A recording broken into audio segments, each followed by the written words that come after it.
In this video, I show you how to fix Jet Archiver access is denied problem.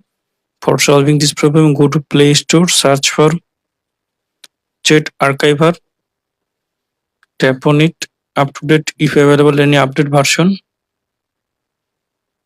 Now go to Settings, then go to Apps, then go to See All Apps. Now search for Jet Archiver, tap on Jet Archiver,